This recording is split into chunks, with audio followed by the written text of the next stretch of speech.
Bonjour et bienvenue sur le salon Transfert, les rencontres de la transmission d'entreprise. J'ai le plaisir d'accueillir Yann Nouel. Bienvenue. Vous êtes responsable commercial de SMA Vie Paris-Nanterre. Alors on va donc parler d'assurance ensemble parce que dans toute opération de reprise et transmission, il ne faut pas oublier ce volet-là.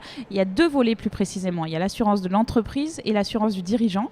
Alors si on commence par le côté entreprise, à quoi il faut faire attention et sur quel point il faut être vigilant ?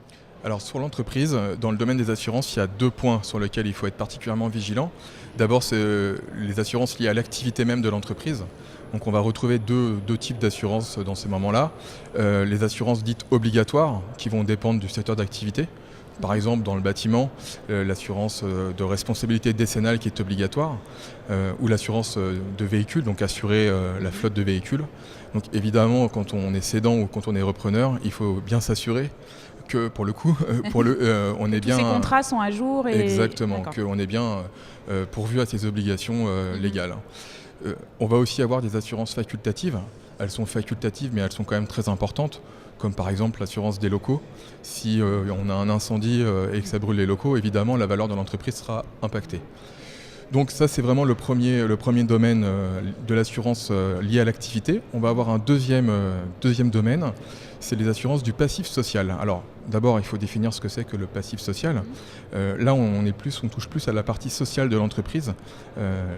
C'est en fait la dette à l'instant T que l'entreprise peut avoir vis-à-vis de ses salariés lorsque ceux-ci partent à la retraite ou sont licenciés.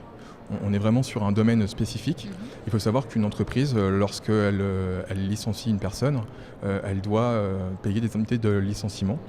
Ou lorsqu'un salarié part à la retraite, elle doit lui verser une indemnité de fin de carrière. Donc en fonction de l'ancienneté des collaborateurs, en fonction de la convention collective, en fonction de leur rémunération, le montant va être plus ou moins important. Et alors plus les salariés sont âgés et anciens, plus le passif social est important. Et donc il y a des assurances sur ces sujets-là ? Absolument, il y a des assurances sur ces sujets. Ils ont l'intérêt pour un cédant de mieux valoriser son entreprise. Je vais vous expliquer. Une entreprise qui serait valorisée par exemple 100, si on calcule le passif social et qu'il est de 10, finalement elle sera toujours valorisée 100, sauf que le repreneur dira oui mais moi je vais la racheter 90, 100 moins 10, puisqu'il y a un passif qui existe. Le fait d'avoir anticipé et d'avoir mis en place des solutions d'assurance, ça va permettre évidemment de la vendre 100 au lieu de 90. D'accord. Alors si on parle maintenant côté dirigeant, qu'est-ce qu'il faut avoir mis en place et à quoi il faut faire attention ? Alors là, on touche vraiment le cœur d'une entreprise quand on parle des dirigeants. On va avoir vraiment la volonté d'une part de préserver le capital humain, donc les associés, le dirigeant, mais aussi, et ça sera la deuxième partie de mon intervention, sur la partie garantie d'actifs passifs. Déjà sur la partie capital humain, il faut savoir que dans l'entreprise, il peut y avoir, c'est souvent le dirigeant, mais des personnes qui ont un rôle clé. S'ils disparaissent, s'ils décèdent, il y aura un impact pour l'activité de l'entreprise et il risque d'y avoir un creux d'activité. Donc évidemment, il existe des solutions d'assurance qui permettent de faire un apport d'argent frais au moment où malheureusement le risque se réalise, s'il se réalise, pour pouvoir faire en sorte que l'entreprise puisse continuer à... Finalement, c'est pas que sur le dirigeant, ça porte sur sur les personnes clés de l'entreprise. C'est ça, c'est souvent le dirigeant et ça peut aller au-delà sur les personnes clés. On va aussi avoir la même réflexion pour les associés, ce qu'on appelle des garanties croisées d'associés. Là, on va souvent prendre l'exemple du pacte d'associés, où les associés peuvent se protéger entre eux.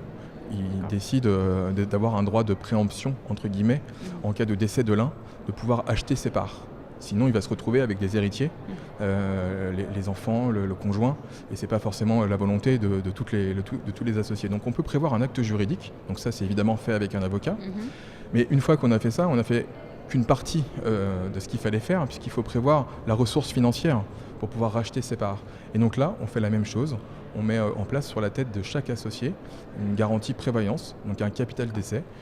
Et si jamais le risque se réalise, ce capital sera versé à l'associé survivant qui sera bénéficiaire et aura les moyens financiers de racheter les parts aux héritiers. D'accord. Voilà. Merci beaucoup. Je vous en prie.